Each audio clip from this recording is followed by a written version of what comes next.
Mr. President,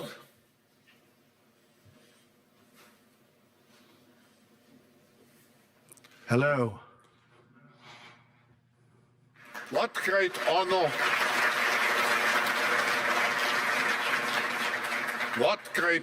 and pleasure to welcome you back to the Davos community. Just 4 days into your new mandate, we highly appreciate your presence with us today. We wish you all the best as you take on your critical work ahead. The global challenges we face today are monumental. The importance of American leadership and your personal leadership in this regard is fundamental and paramount. We are here to hear your vision and policies related to revitalizing the economy and addressing the global challenges. As you might expect, Mr. President, your return to office and your forthcoming policies have been at the focus of our discussions this week. The discussions among 3,000 political and business leaders from over 130 countries who came together here in Davos. We look forward to hearing first from you and then to the follow-up discussion with business leaders, moderated by my colleague Børge Brende. Ladies and gentlemen, the President of the United States, Donald J. Trump.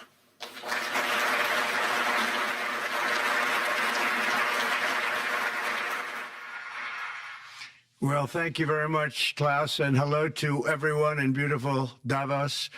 This has been a truly historic week in the United States. 3 days ago, I took the oath of office and we began the golden age of America. The recent presidential election was won by millions of votes, and all seven, every one of them, all seven swing states. It was a massive mandate from the American people like hasn't been seen in many years, and some of the political pundits, even some of my so-called enemies, said it was the most consequential election victory in 129 years. That's quite nice. What the world has witnessed in the past 72 hours is nothing less than a revolution of common sense. Our country will soon be stronger, wealthier, and more united than ever before, and the entire planet will be more peaceful and prosperous as a result of this incredible momentum and what we're doing and going to do. My administration is acting with unprecedented speed to fix the disasters we've inherited from a totally inept group of people and to solve every single crisis facing our country. This begins with confronting the economic chaos caused by the failed policies of the last administration. Over the past 4 years, our government racked up $8 trillion in wasteful deficit spending and inflicted nation-wrecking energy restrictions, crippling regulations, and hidden taxes like never before. The result is the worst inflation crisis in modern history and sky-high interest rates for our citizens and even throughout the world. Food prices and the price of almost every other thing known to mankind went through the roof. President Biden totally lost control of what was going on in our country, but in particular with our high inflation economy and at our border. Because of these ruinous policies, total government spending this year is $1.5 trillion higher than was projected to occur when I left office just 4 years ago. Likewise, the cost of servicing the debt is more than 230% higher than was projected in 2020. The inflation rate we are inheriting remains 50% higher than the historic target. It was the highest inflation probably in the history of our country. That's why from the moment I took office, I've taken rapid action to reverse each and every one of these radical left policies that created this calamity, in particular with immigration, crime, and inflation.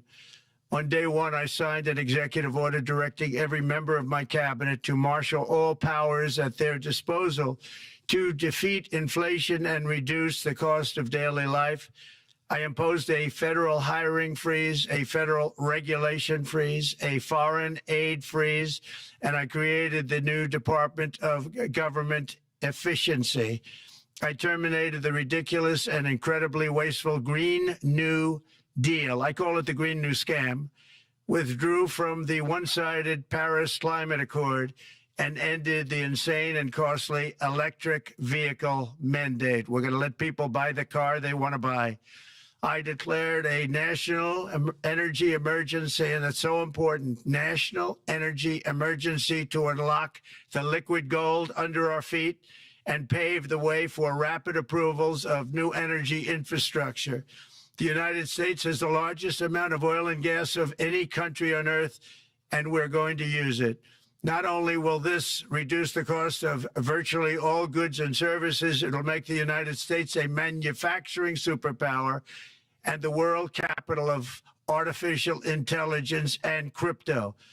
My administration has also begun the largest deregulation campaign in history, far exceeding even the record-setting efforts of my last term.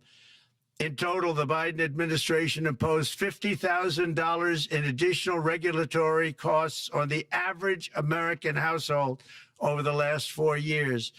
I have promised to eliminate 10 old regulations for every new regulation, which will soon put many thousands of dollars back in the pockets of American families. To further unleash our economy, our majorities in the House and Senate, which we also took along with the presidency, are going to pass the largest tax cut in American history, including massive tax cuts for workers and family, and big tax cuts for domestic producers and manufacturers. And we're working with the Democrats on getting an extension of the original Trump tax cuts, as you probably know, by just reading any paper. My message to every business in the world is very simple. Come make your product in America, and we will give you among the lowest taxes of any nation on earth. We're bringing them down very substantially, even from the original Trump tax cuts. But if you don't make your product in America, which is your prerogative, then very simply you will have to pay a tariff, differing amounts, but a tariff which will direct hundreds of billions of dollars and even trillions of dollars into our treasury to strengthen our economy and pay down debt. Under the Trump administration, there will be no better place on earth to create jobs, build factories, or grow a company than right here in the good old USA. Already Americans' economic, you can see this, I think, maybe even in your wonderful, wonderful room that you're all gathered together, so many of my friends, but Americans, the economic confidence is soaring like we haven't seen in many, many decades, maybe not at all. Upon my election, it was just announced that small business optimism skyrocketed by 41 points in a single month. That's the highest ever. There's never been anything like that. SoftBank has announced between a $100 and $200 billion investment in the U.S. economy because of the election result. And just 2 days ago, Oracle, SoftBank, and OpenAI announced a $500 billion investment in AI infrastructure. Other companies likewise have announced billions and billions and billions, adding up to trillions of investment in America, in the United States. And it's also reported today in the papers that Saudi Arabia will be investing at least $600 billion in America. But I'll be asking the Crown Prince, who's a fantastic guy, to round it out to around $1 trillion. I think they'll do that because we've been very good to them. And I'm also going to ask Saudi Arabia and OPEC to bring down the cost of oil. You got to bring it down, which, frankly, I'm surprised they didn't do before the election. That didn't show a lot of love by them not doing it. I was a little surprised by that. If the price came down, the Russia-Ukraine war would end immediately. Right now, the price is high enough that that war will continue. You got to bring down the oil price. You got to end that war. They should have done it long ago. They're very responsible, actually, to a certain extent, for what's taking place. Millions of lives are being lost. With oil prices going down, I'll demand that interest rates drop immediately, and likewise, they should be dropping all over the world. Interest rates should follow us. All over, the progress that you're seeing is happening because of our historic victory in a recent presidential election. one that has become quite well known throughout the world. I think a lot of things are happening to a lot of countries. They say that there's light shining all over the world since the election, and even countries that we aren't particularly friendly with are happy because they understand what there is a future and how great the future will be. Under our leadership, America is back and open for business. And this week, I'm also taking swift action to stop the invasion at our southern border. They allowed people to come in at levels that nobody's ever seen before. It was ridiculous. I decided and declared to do, and very, very importantly, a national emergency on our border, immediately halted all entry of illegal border crossers, of which there were many, and began promptly returning the illegal trespassers back to the place from which they came.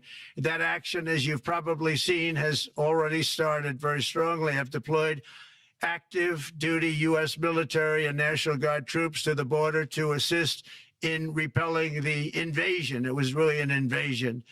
We will not allow our territory to be violated. After 4 long years, the United States is strong and sovereign and a beautiful nation once again. It's a strong, sovereign nation. In addition, I'm pleased to report that America is also a free nation once again. On day one, I signed an executive order to stop all government censorship. No longer will our government label the speech of our own citizens as misinformation or disinformation, which are the favorite words of censors and those who wish to stop the free exchange of ideas and, frankly, progress. We have saved free speech in America, and we've saved it strongly. With another historic executive order this week, I also ended the weaponization of law enforcement against the American people and, frankly, against politicians, and restored the fair, equal, and impartial rule of law. My administration has taken action to abolish all discriminatory diversity, equity, and inclusion nonsense. And these are policies that were absolute nonsense throughout the government and the private sector. With the recent yet somewhat unexpected great Supreme Court decision just made, America will once again become a merit-based country. You have to hear that word, merit-based country. And I've made it official, an official policy of the United States, that there are only 2 genders, male and female. And we will have no men participating in women's sports, and transgender operations, which became the rage, will occur very rarely. Finally, as we restore common sense in America, we're moving quickly to bring back strength and peace and stability abroad. I'm also going to ask all NATO nations to increase defense spending to 5% of GDP, which is what it should have been years ago. It was only at 2%, and most nations didn't pay until I came along. I insisted that they pay, and they did, because the United States was really paying the difference at that time, and it was unfair to the United States. But many, many things have been unfair for many years to the United States. Before even taking office, my team negotiated a ceasefire agreement in the Middle East, which wouldn't have happened without us, as I think most of the people in the room know. Earlier this week, the hostages began to return to their families. They are returning, and it's a beautiful sight, and they'll be coming in more and more. They started coming back on Sunday. Our efforts to secure a peace settlement between Russia and Ukraine are now hopefully underway. It's so important to get that done. That is an absolute killing field. Millions of soldiers are being killed. Nobody's seen anything like it since World War II. They're laying dead all over the flat fields. It's a flat field farmland, and there's millions of Russians and millions of Ukrainians, and nobody's seen anything like it since World War II. It's time to end it. And here in America, we have big events coming up. Next year, we have the 250th anniversary of America's founding. I'm so honored to be president during that. That's been a big event. They've been talking about it for 10 years. We also have the World Cup, and I understand Gianni's in the room. Infantino, he was very instrumental in helping us get it. He's there with you someplace, I think, and I want to thank him for that. And then we have the Olympics coming up, which I was instrumental in getting also in my first term. And who would have known that by skipping a term, I would get the Olympics? I was upset. I said, you know, I got the Olympics to come and I won't be president. But it turned out through a stroke of luck, or whatever you might call it, that I'm going to be president during the World Cup and the Olympics and the 250th anniversary. So that's going to be 3 big events. And we've accomplished more in less than 4 days. We have really been working 4 days than other administrations have accomplished in 4 years. And we're just getting started. It's really an amazing thing to see. And the spirit and the light over our country has been incredible. Under the last administration, our nation has suffered greatly, but we're going to bring it back and make it greater, bigger, stronger, better than ever before. I want to thank everybody for being with you. I would have been there myself, except the inauguration was 2 days ago. I thought it might be a little bit quick to make it the first stop, but we'll get there one day. We hope to get there. But I do appreciate, I heard the audience is fantastic, and many of my friends are in the audience, and I will be taking questions now from some very distinguished people. Thank you all very much.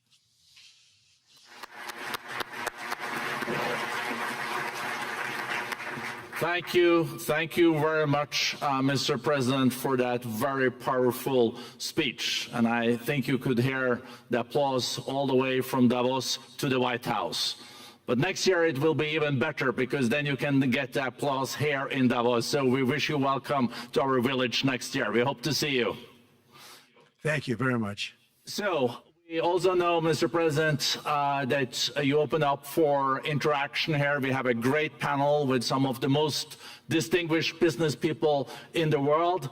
Let me start with someone that you know really well, that I think is almost a neighbor of you in Florida.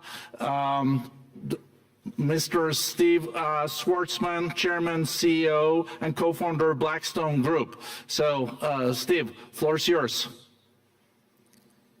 Well, Mr. President, I'm sure the Crown Prince of Saudi Arabia will be really glad you gave this speech today.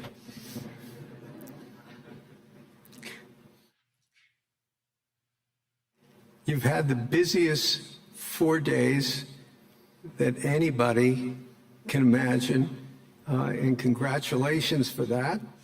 My question is about some of the things I've observed here at Davos. It's a terrific forum. I've met lots of people, as usual. I think I've been here 30 years. And a lot of the European business people have expressed enormous frustration with the regulatory regime in the EU. And they attribute slower growth rates here because of the numerous factors, but especially because of regulations. And you've taken a completely different approach in this area. And if you could explain the theory of what you're doing, how you're going to do it, and what you expect the outcome to be, I'd appreciate it. Well, thank you very much. And congratulations, Steve. You're a friend of mine, but on a great career. You've had an amazing career, and it continues. I just want to congratulate you. Very inspirational to a lot of people. I want to talk about the EU, because you mentioned specifically that I've also had a lot of friends and leaders of countries. I've gotten to know them all my first term and a little bit during this period of 4 years, and know them well, like them a lot, but they're very frustrated because of the time everything seems to take to get approved, environmental impact statements for things that you shouldn't even have to do that, and many, many other ways that it takes. And I'm going to give you a quick little example. In the private life, my beautiful private life, before I had all these things happening, the world is a little different. I had a nice, simple life. You knew that. But when I had that simple life, I did projects. And I had a big project in Ireland. And it had to get approval on something that would have made it even better. And I got the approval from Ireland in a period of a week. And it was a very, very, very efficient, good approval. And they informed me, though, the problem is you're going to have to get it from the EU, and we think that'll take 5 to 6 years. And I said, you have to be kidding. And this was before politics. And I said, wait a minute, it's not that important. I don't want to go 5 or 6 years, but it would have been a big investment. It would have been nice, and it would have been good for the project. And I sent the people to the EU to see if they could speed it up. And basically, it was a 5 or 6 year wait just to get a simple approval that Ireland gave me in a period of literally not much more than a week. And I realized right then, that was the first time I really was involved with the EU, but I realized right then that's a problem. And I didn't even bother applying to do it. Or if I did, I pulled it very quickly. I have to be very accurate because I don't want to be criticized. He did apply, actually. No, I want to be very accurate. So I don't think I did, but if I did, I pulled it very quickly. It was just something you couldn't wait 5 years or 6 years to get an approval. So a lot of, in a very big business sense, a lot of people are claiming that's the problem. From the standpoint of America, the EU treats us very, very unfairly, very badly. They have a large tax that we know about, and a VAT tax, and it's a very substantial one. They don't take essentially don't take our farm products, and they don't take our cars, yet they send cars to us by the millions.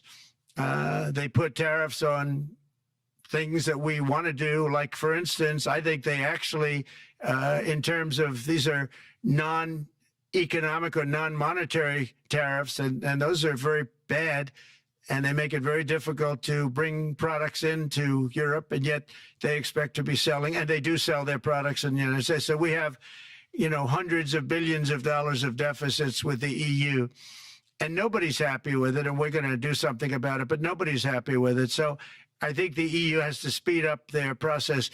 Friends of mine that are in some of the nations within the EU, great people, they want to be able to compete better, and you can't compete when you can't go through the approval process fast. There's no reason why it can't go faster. So, I'm trying to be constructive because I love Europe. I love the countries of Europe, but the process is a very cumbersome one. And they do treat the United States of America very, very unfairly with the VAT taxes and all of the other taxes they impose. One other, just to finish up, I got a call from the head of a major airline, one of the biggest airlines in the world, and he said, "Sir, could you help us? What? Landing in Europe is brutal. They charge us fees for everything, and it's so unfair." I said, "How does it compare to China?" He said, it's much worse. And the other thing, as you know, they took court cases with Apple, and they supposedly won a case that most people didn't think was much of a case. They won 15 or 16 billion from Apple. They won billions from Google. I think they're after Facebook for billions and billions. These are American companies, whether you like them or not. They're American companies, and they shouldn't be doing that. And that's, as far as I'm concerned, it's a form of taxation. So we have some very big complaints with the EU. Thank you. Thank you very much, Mr. President. We'll now go to one of your friends in the EU, Patrick Pouyanné. He's the chairman and CEO of Total Energies. I guess you have a question ready, Patrick, for the president. Mr. President, as we understand, energy is at the top of your agenda, and it's an honor for me to represent the energy industry tonight in this panel. Total Energies is indeed the fourth largest oil and gas and electricity company in the world. I will not ask you a question about the oil price. It's quite clear what you expect from us. I will go to gas more. And our company is the largest #1 exporter LNG from the US company. We are a strong contributor to, and we invest in a mammoth LNG projects in Texas, $20 billion. It's far from 200, but it's $20 billion. And we contribute with that to security of supply to Europe, as we export this LNG to Europe. Some experts fear that if there are too many projects developed in the US on LNG, this could have an inflationary impact on the US domestic gas price. And they recommend a pause on these projects. I would ask you the following question. What are your views about such a pause on investments on LNG in the US? What would happen if you would observe an increased domestic gas price because of these exports? And final question, which is important for Europe, would you agree to guarantee security of supplies of US LNG to Europe? Well, on the last part of your question, yes, I would. I would make sure that you get it. If we make a deal, we make a deal, you'll get it. Because a lot of people do have that problem. They make a deal and then it can't get supplied because of war-type problems and other problems. So we would absolutely do that. LNG is very interesting because when I took office for the first term, one of the first things I looked at was there were two very massive plants in Louisiana, a state that has been very good to me, won it by many, many points. And I felt strongly indebted to it, actually. And they said there are two plants that have been under environmental consideration for more than 10 years. And they were costing, as you say, you know how expensive those plants are, but they were costing like 12 billion and I think 14 or 15 billion, but they couldn't get their permits. They were in review for years, many, many years, like a decade or more. And I said, so ridiculous. I know so much about that because in the construction industry, I had to go through it too, but I got good at it after a while. But I saw the projects, and you're talking about a total investment of 25 to $30 billion, and it looked like it was going to end. They couldn't get their permits, and I got them done in less than a week. It was done, completed. In fact, when they called them to announce that it was done, the countries, largely countries, Japan was involved and another country and some very big investors, they couldn't believe it. They actually couldn't believe it. And I said, just do yourself one favor. Don't pay any consultants, because the only one that got it done was me. I got it done because it was the right thing to do for the U.S. and for the world, but the consultants had nothing to do with it. You know, the consultants go in and they say, give us millions of dollars because Trump did it. Nobody called me about it. I just heard it was a problem for years. And I got it done because it was the right thing to do for the U.S. and the right thing to do for beyond. It had to do with energy, very important. So I think it's very important. I think I disagree with one. I think the more that you do, the lower the price is going to go. And what I'd like to see is rapid approvals. We're going to give very rapid approvals in the United States, like with the AI plants, talking to many people want to build them. That's going to be a very big thing. We're going to build electric generating facilities. They are going to build. I'm going to get them the approval. Under emergency declaration, I can get the approvals done myself without having to go through years of waiting. And the big problem is we need double the energy we currently have in the United States. Can you imagine? For AI to really be as big as we want to have it, because it's a very competitive, it'll be very competitive with China and others. So I'm going to give emergency declarations so that they can start building them almost immediately. And I think it was largely my idea because nobody thought this was possible. It wasn't that they were not smart, because they're the smartest. But I told them that what I want you to do is build your electric generating plant right next to your plant as a separate building connected. And they said, wow, you're kidding. And I said, no, I'm not kidding. You don't have to hook into the grid, which is old and, could be taken out. If it's taken out, they wouldn't have any way to get any electricity. So we are going to allow them to go on a very rapid basis to build their plant, build the electric generating plant. They can fuel it with anything they want, and they may have coal as a backup, good, clean coal, If there were a problem with a pipe coming in, as an example, you're going with gas, oil or gas, and a pipe gets blown up or for some reason doesn't work, there are some companies in the U.S. that have coal sitting right by the plant so that if there's an emergency, they can go to that short-term basis and use our very clean coal. So that's something else that a lot of people didn't even know about, but nothing can destroy coal, not the weather, not a bomb, nothing. It might make it a little smaller, might make it a little different shape, but coal is very strong as a backup. It's a great backup to have that facility, and it wouldn't cost much more money. And we have more coal than anybody. We also have more oil and gas than anybody. So we're going to make it so that the plants will have their own electric generating facilities attached right to their plant. They don't have to worry about a utility. They don't have to worry about anything. And we're going to get very rapid approvals. Thank you. Thank you so much, Mr. President. We'll now go to another CEO that you know very well, Brian Moynihan, the CEO and Chair of Bank of America. Good afternoon, Mr. President, and congratulations and obviously an eventful week for you and your family. If you remember 5 years ago, you came here and we walked among 150 CEOs from all over the world and you engaged with them about your policies and your procedures. This year you're not here, and yet this week was eventful from the orders that you mentioned earlier, literally a wave of orders coming out on immigration, on trade, and many other matters.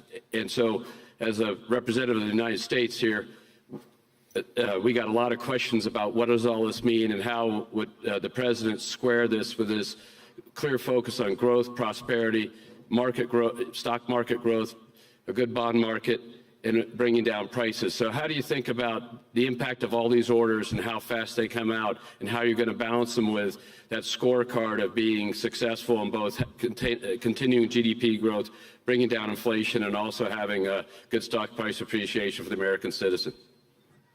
Well, I think it's going to actually bring down inflation. It's going to bring up jobs. We're going to have a lot of jobs. We're going to have a lot of companies moving in. You know, Brian, we're at 21%. It was at 40%, and I got it down to 21%, the corporate tax. And it was actually, if you look at state and city, it was in many cases much higher than 40%. I got it down to 21%. And now we're going to bring it down from 21 to 15% if, there's a big if you make your product in the U.S. So we're going to have the lowest, just about the lowest rate. It'll be, the 21 is on the low side worldwide.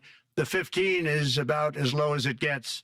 And by far the lowest of a large country, a large, you know, rich, powerful country by far, not even a contest. So we're going to bring it down to 15% if you make your product in the USA. So that's going to create a tremendous buzz. We're also probably going back to the 1 year deduction where we deduct, you know, we did that originally, and that was amazing what the impact that had, the 1 year deduction, which built up over a period of time and then it expires. But we're going to go back to that when we do the renewal of the Trump tax plan. We have to get Democrats to approve it. But, you know, if the Democrats didn't approve it, I don't know how they can survive with about a 45% tax increase, because that's what it would be. And so I think they're going to be, we've been working along with them pretty well. I think it's very hard for a political group to say, let's charge people 45% more. So I think we're in good shape, but we're actually doing a reduction for business and small businesses where you're going to bring it down to 15%, which is really something. And by the way, speaking of you, and you've done a fantastic job, but I hope you start opening your bank to conservatives, because many conservatives complain that the banks are not allowing them to do business within the bank. And that included a place called Bank of America. They don't take conservative business. And I don't know if the regulators mandated that because of Biden or what, but you and Jamie and everybody, I hope you're going to open your banks to conservatives, because what you're doing is wrong. Mr. President, I'll say that your friend Gianni said hello, told me to tell you hello, and we look forward to sponsoring the World Cup when it comes, both this summer for the club and next year. So thank you for getting that for the United States. Thank you very much, Brian. Thank you, Mr. President. We'll now go to Anna Butin. She's the executive chairman of Banco Santander, one of the big European banks, and also in the U.S. So, Anna. Mr. President, congratulations on a historic victory. I believe you don't know me as well as my fellow panelists, so a few words. Santander is one of the largest banks in the world by number of customers, 170 million. That's more than my friend Brian or my friend Jamie have. And those... They fixed the regulation. that's coming, that's coming. That was cheeky. we're a big investor in the United States. We have many million customers, 12,000 employees. We're one of the largest auto lenders, and we recently launched a fully digital bank called Open Bank. We strongly believe banks have a pivotal role in the economy, and we can accelerate growth and help many more customers. That's what we're doing in the United States. So, as Brian pointed out, we very much welcome your focus on deregulation and reducing bureaucracy. So my question is, what are your priorities in this regard, and how fast is this going to happen? Thank you very much. I think it's going to, thank you and congratulations. I know very much about your bank, and you've done a fantastic job. Congratulations. We are going to move very quickly. We've moved very quickly. We've done things in the last 3 days that nobody thought were possible to do in years. And it's all taking effect. It's going to have a huge impact on the economy, a huge positive impact. Money was being wasted on crazy things. I mean, the Green New Deal was such a total disgrace, how that was perpetrated. And it was conceived of by people that were average students, less than average students, I might add, and never even took a course in energy or the environment. It was just a game. Remember, the world was going to end in 12 years? Remember that? Well, the 12 years has come and gone. It was going to end. It was going to all foam into earth. But, you know, the time has come. These people, and they really scared the Democrats large. I can't say the Republicans. The Republicans maybe could have fought harder to stop it, but it's been a tremendous waste of money. You know, during my 4 years, we had the cleanest air, we had the cleanest water, and yet we had the most productive economy in the history of our country. We had the most productive economy until COVID came. We had the most productive in the history of our country by far, and actually, you can look worldwide. We were beating everybody from China to everybody else. So, and we think we really now, with what we have learned and all of the other things that have taken place, we think we can even far surpass that, actually far surpass it. But we do, one thing we're going to be demanding is we're going to be demanding respect from other nations. Canada, we have a tremendous deficit with Canada. We're not going to have that anymore. We can't do it. I don't know if it's good for them. As you probably know, I say you can always become a state. And if you're a state, we won't have a deficit. We won't have to tariff you, et cetera, et cetera. But Canada has been very tough to deal with over the years. And it's not fair that we should have a $200 billion or $250 billion deficit. We don't need them to make our cars, and they make a lot of them. We don't need their lumber because we have our own forests, et cetera, et cetera. We don't need their oil and gas. We have more than anybody. So, you know, just as an example, with Mexico, we're dealing with Mexico, I think, very well. And we're just, you know, we just want to be treated fairly with other nations, because there's hardly a nation in the world, and I blame this on us, and I blame it on politicians that, for some reason, mostly it's stupidity, but you could also say other reasons, but mostly stupidity. They've allowed other nations to take advantage of the U.S., and we can't allow that to happen anymore. You know, we have debt.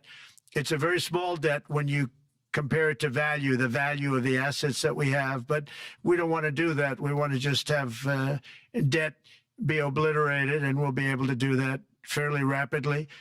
And a lot of good things are going to happen. And honestly, good things are going to happen for the world, and good things are going to happen for the people that are dealing with us, allies and beyond allies. One thing very important, I really would like to be able to meet with President Putin soon and get that war ended. And that's not from the standpoint of economy or anything else. It's from the standpoint of millions of lives are being wasted. Beautiful young people are being shot in the battlefield. You know, the bullet, very flat land, as I said, and the bullet goes, there's no hiding. And a bullet, the only thing going to stop the bullet is a human body. And you have to see, I've seen pictures of what's taken place. It's a carnage, and we really have to stop that war. That war is horrible. And I'm not talking economy. I'm not talking economics. I'm not talking about natural resource. I'm just talking about There's so many young people being killed in this war, and that's not including the people that have been killed as the cities are being, knocked down building by building. So we really should get that stopped. Likewise, in the Middle East, I think we've made a lot of progress in the Middle East, and I think that's gonna come along pretty well. Thank you. Thank you, Mr. President. So we know that the most consequential relationship in the world is between the U.S. and China. U.S. 28% of the global economy, China close to 20. That's almost half of the global GDP. And we know that you called President Xi Jinping last Friday. We heard that you had a good discussion. How do you see the relationship between the U.S. and China in the next 4 years under your leadership? He called me, but I see it very good. I think that we're going to have a very good relationship.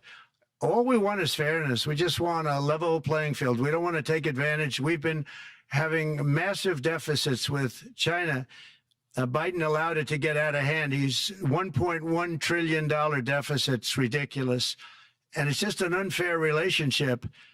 And we have to make it just fair. We don't have to make it phenomenal. We have to make it a fair relationship. Right now, it's not a fair relationship. The deficit is massive, as it is with other countries, a lot of Asian countries, actually. But we have deficits that are very big, and we can't keep doing that. So we're not going to keep doing that. But I like President Xi very much. I've always liked him. We always had a very good relationship. It was very strained with COVID coming out of Wuhan.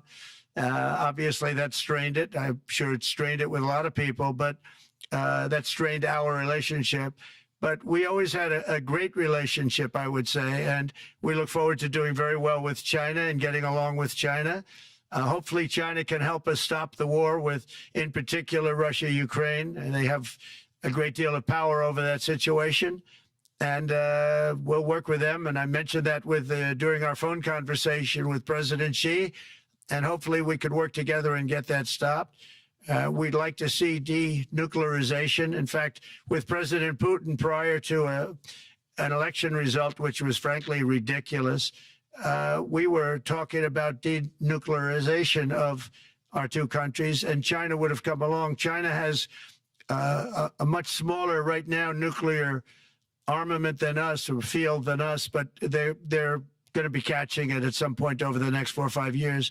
And I will tell you that President Putin really liked the idea of cutting way back on nuclear. And I think the rest of the world, we would have gotten them to follow. And China would have come along too. China also liked it. Tremendous amounts of money are being spent on nuclear. And the destructive capability is something that we don't even want to talk about today because you don't want to hear it. It's too depressing. So we want to see if we can denuclearize, and I think that's very possible. And I can tell you that President Putin wanted to do it. He and I wanted to do it. We had a good conversation with China. They would have been involved, and that would have been an unbelievable thing for the planet. Mr. President, when you're back here in Davos next year, will there be then a peace agreement with Ukraine and Russia by then? Well, you're going to have to ask Russia. Ukraine is ready to make a deal. Just so you understand, this is a war that should have never started. If I were president, it would never have started. This is a war that should have never, ever been started. And it wasn't started during there was never even talk about it. I knew that it was the apple of President Putin's eye, but I also knew that there was no way he was going in, and he wasn't going to go in. And then when I was out, bad things happened, bad things were said, a lot of stupidity all around, and you end up with what you have. Now you have all these bombed out cities. They look like demolition sites with many people killed. I think the thing that you'll see about Ukraine is that far more people have died than is being reported. And I've seen that. But far, far more people have died. When you look at a city that's become a demolition site where big buildings have been collapsed by missiles hitting them and everything else, and they say one person was slightly injured. No, many people were killed. Those are big buildings. I was surprised at how that was my business. These are buildings that go 2 and 3 blocks long. They're 20 stories high. They're big, powerful buildings, and they were knocked down, and there were a lot of people in those buildings that announced that 2 people were injured. That's not true. So I think you're going to find that there were many more people killed in Ukraine in the Ukraine war than anybody has any idea. But if you look now, so many of the people being killed are soldiers just facing each other with guns, rifles, and drones, the new form of warfare, drones. And it's a very sad thing to see. And when you see pictures of the fields that I see, nobody wants to see it. You'll never be the same. Thank you very much, Mr. President, on behalf of all the 3,000 participants here in Davos. We really underline that joining us the third day in your presidency, live taking questions here is so appreciated, and we are already ready for receiving you next year in person. So thank you very much, and all the best from Davos. Thank you. Thank you very much. Thank you.